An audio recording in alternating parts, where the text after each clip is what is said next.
In the competitive landscape of youth basketball in the United States, not all participants start from the same baseline. Socioeconomic factors play a pivotal role in determining who gets access to resources, opportunities, and ultimately success in the sport. While it is evident that youth from higher socioeconomic backgrounds have greater access to resources and opportunities in basketball, this advantage is compounded over time, creating a widened gap in skill development, exposure, and ultimately representation at advanced levels of the sport. This disparity is further influenced by intersecting factors such as race, geographic location, and access to networks, which collectively shapes the landscape of youth basketball in the USA. A comprehensive study from the Center of Child Health, Behavior, and Development at the Seattle Children's Research Institute has shed light on the issue, revealing that children from low affluent families engage in fewer days of physical activity per week, have less diversity in the sport they try, and exhibit lower levels of participation in organized sports compared to their peers from higher socioeconomic backgrounds. These disparities are not just numbers, they present real barriers to participation. High costs, lack of transportation, and a sense of exclusion from team environments are significantly more reported by children from less affluent families, the study says. This not only limits their current engagement in sports, but also affects their long-term development and opportunities with the sport of basketball. The statistics are telling. Children from low affluent backgrounds report lower rates of ever having played organized sports at 63%, compared to 79% and 80% for their medium and higher affluent peers, respectively. The impact of socioeconomic status on youth sports participation is quantifiable and profound. Moreover, the likelihood of meeting physical activity recommendations stealthily contrasts across socioeconomic lines. High affluent middle schoolers are 3 times more likely to meet these recommendations than their lower affluent counterparts, a disparity that extends into high school sports participation. In this same article, there is a study about the Seattle King County Advisory Board, which systematically examines barriers to organized sports participation among youth in grades 5 through 12 from King County, Washington. By analyzing responses from 1,038 participants through a comprehensive survey, it shows the disparities in physical activity and sports participation linked to socioeconomic status, race, geographic location, and access to networks. The finding reveals that children from higher socioeconomic backgrounds enjoy greater access to sports resources and opportunities, including basketball, which significantly influences their skill development, exposure, and representation at advanced levels. This advantage is compounded by intersecting factors from like race and geographic location, as everything is connected. The study's analysis uses regression models and stakeholder insights, which provide lenses through which to understand and address the landscape of disparities in youth basketball. The comprehensive study from the Center of Child Health, Behavior, and Development at Seattle's Children's Research Institute, supported by insights from the State of Play, Seattle King County Advisory Board, casts a spotlight that shows the disparities within youth basketball in the U.S. By unveiling the stark contrast in access to resources and participation rates among youth from varying socioeconomic backgrounds, the research shows how advantages tied to wealth, race, and location are not merely incidental, but systematically compound over time, which is exacerbated by the divide in skill development and representation at the higher levels of the sports, which we'll be talking about later. These findings, derived by the 1,038 youth participants and employed regression models from nuanced analysis, highlight a pressed need for targeting intervention. By addressing these barriers, ranging from financial constraints to lack of inclusive environments, will have a crucial work that paves the way for reshaping the future of youth basketball. The disparities in youth basketball reflect a systematic issue deeply embedded within socioeconomic structures that favor the affluent, thereby marginalizing those from lower socioeconomic backgrounds. Jeffrey Osacho research provides a very important academic insight into this phenomenon, illustrating how high school sports often reinforce societal inequalities.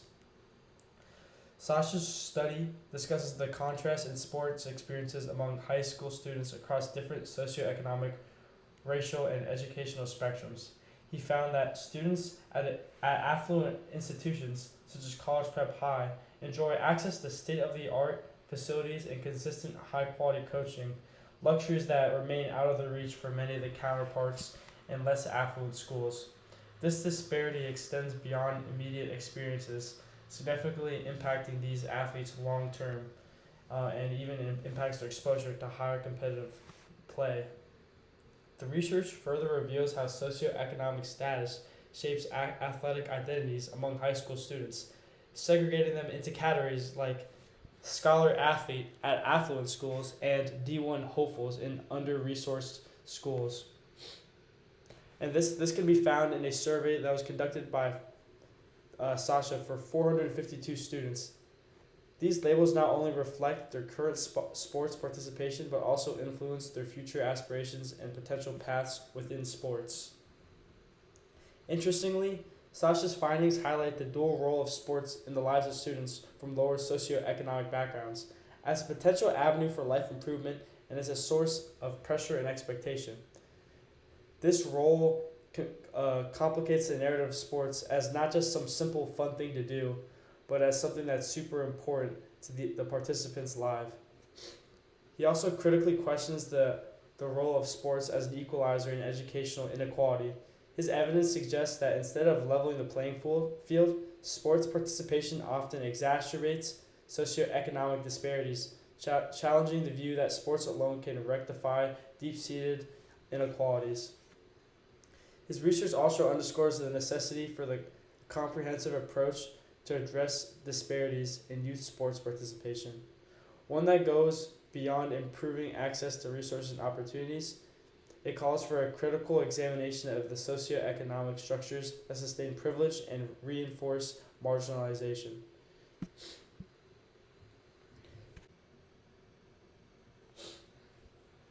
It is clear from Sasha's research that the difference in sports between a higher socioeconomic place versus a lower socioeconomic place is vast. It is clear that in a lower socioeconomic high school that sports are put more to get a higher degree in learning, and it's more a kill or be killed type of mindset. And while transitioning to the collegiate level, his exploration into the backgrounds of Division I basketball players reveals a telling statistic as well. A significant majority come from affluent backgrounds or private institutions. This finding directly supports the earlier claim, showing how socioeconomic advantages not only facilitates better access to resources and opportunities, but also shows the influence long-term for the outcomes in sports. Athletes from wealthier backgrounds are more likely to have the necessary support systems and exposure to excel at higher levels of competition within basketball, which further widens the opportunity gap between them and the athletes from less affluent backgrounds, because they might not have these same support systems or access to level of play. This pattern of privilege again reinforces the systematic barriers faced by athletes from lower socioeconomic statuses, which again limit their exposure and opportunities.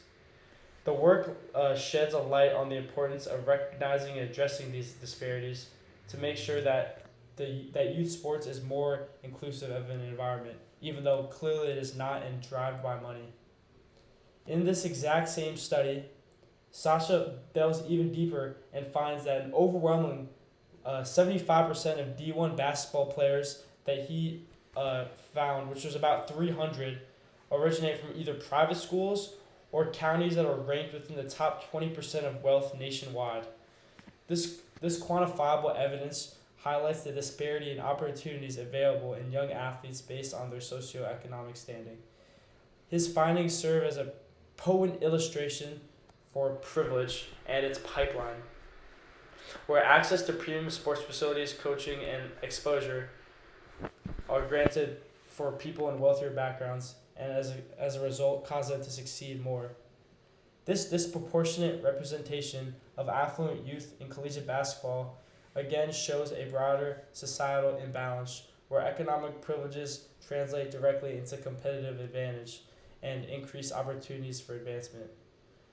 These concrete numbers show the argument that the competitive landscape of youth in collegiate basketball is deeply influenced by socioeconomic factors. And again, socioeconomic factors are very much intertwined to geographic and racial backgrounds as well, which again can prove my point.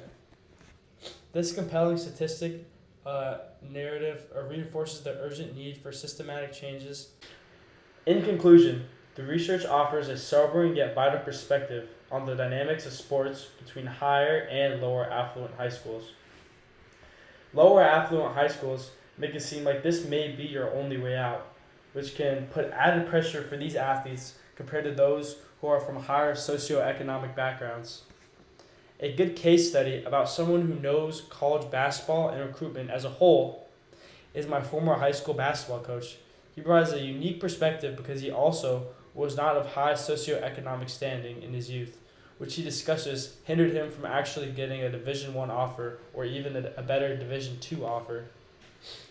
In my conversations with my coach, a detail of his journey stood out, providing an important insight into the challenges faced by athletes from undeserved backgrounds. He was a promising Division II basketball player from South San Diego, a region which is known for its socioeconomic challenges. Despite his talent and hard work, his collegiate journey was cut short due to a deeply personal struggle. He shared with me that the transition to college was overwhelming. The distance from his family and the community that shaped him proved to be too much. Ultimately, he made the difficult decision to drop out, a choice that was influenced not just by emotional factors, but the realities of his socioeconomic status. This aspect of Coach's story shows the broader issue within the realm of collegiate athletics. Athletes from lower socioeconomic backgrounds often face unique challenges that are not purely athletic in nature. The psychological and emotional toll of such a significant life transition can again make it even worse by the financial and social pressures that accompany their socioeconomic status. The experience of my coach shows that the need for comprehensive support systems within collegiate athletic programs. These systems must address not only the physical yet technical aspects of athlete development, but also the socio-emotional and economic realities of students from areas like South San Diego. And again, this may not be an issue if he is higher socioeconomic standing, because he probably already has the support systems in place and is already used to the type of environment that better programs provide with you. And one other thing mentioned is that he hardly ever had scouts come to his games, and he had to send emails of his mixtapes to Division II schools to finally get looked at, even though he was putting up Division I level averages. He averaged 24 points in Division II basketball, which is a very hard competition and is very impressive. Despite this, he never got recruited organically. Eventually, he got his Division II roster spot because of his extra hard work, and that was the only thing he could do to earn his spot. His journey from a hopeful college athlete to dropping out due to a lack of readiness to be away from his family speaks volumes about the intersection of sports, economic status, and personal development. It highlights a critical area of concern, the need of institutions for having holistic support for those who are lower socioeconomically, especially because they may not be used to it compared to those who are higher socioeconomically. My coach's story is a vivid illustration of how socioeconomic factors significantly impact an athlete's journey in basketball, echoing the broader claim of their influence on access, opportunities, and success within the sport. Despite demonstrating Division I caliber talent with an impressive average of 24 points, his path was obstructed by the invisible barriers erected by socioeconomic status. This is a compelling testament to the fact that talent alone is insufficient in the face of socioeconomic and structural inequalities that shape the landscape of youth basketball. The impact of socioeconomic status on sports participation, including basketball, is also significant to athletes all around the world. Studies such as the Wellscapes project in rural communities have shown that children from lower socioeconomic backgrounds are less likely to participate in youth sports compared to their affluent peers, and this is a study done from Australia.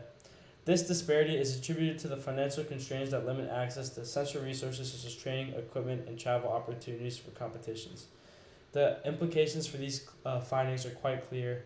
That again, we are leading back to the same conclusion that socioeconomic challenges act as a hindrance, preventing talented individuals from fully engaging and benefiting from sports, like basketball in particular. In a broader context, research conducted in Norway among adolescents reveals a similar pattern, with family economic well-being being a crucial role in determining levels of physical activity and sports participation. Adolescents from economically disadvantaged backgrounds reported a lower level of engagement in sports, suggesting that economic barriers extend beyond rural America to affect sports participation globally. This trend likely impacts basketball players in these regions when the costs of participating in organized sports programs are very expensive. The lack of access to these programs not only stifles potential talent development, but also limits the opportunities for athletes to be scouted by colleges, professional teams, and more. In the competitive arena of youth basketball in the U.S., the playing field is, of course, tilted, significantly affecting access to basketball's resources, opportunities, and pathways to success. The case of my former high school basketball coach who struggled to make a leap in Division I basketball due to economic barriers illustrates the personal impact of these systematic issues. His experiences, characterized by lack of exposure to scouts and the necessity of self-promotion despite impressive performance, reflects a broader trend documented in these studies.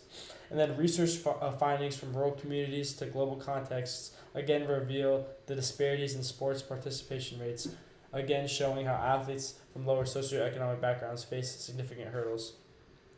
These barriers are not limited to financial constraints and lack of quality training, but extend to limit competitive exposure, which is crucial for advancement in basketball. If you don't play good competition, you're not going to get good yourself. Such systematic disadvantages ensure that the gap in skill development, exposure, and representation at higher levels of sport only widens over time. This, again, is proven by Jeffrey Osash's study, which again says that 75% of D1 basketball players originate from private schools or countries ranked within the top 20 counties within the top 20% of wealth nationwide. The landscape of youth basketball in the U.S., as shaped by these socioeconomic factors, shows the pressing issue: the inherent disadvantage of those from higher socioeconomic backgrounds, which is compounded over time, leading to a widening gap in opportunities and success in the sport. This reality is highlighted by the evidence and research, as well as personal case studies presented. Instead, this reveals a complex interplay of socioeconomic factors that show the trajectory of youth athletes' careers in basketball, which again emphasizes the barriers for these players and shows the need for acknowledgement and understanding within the sports for equality.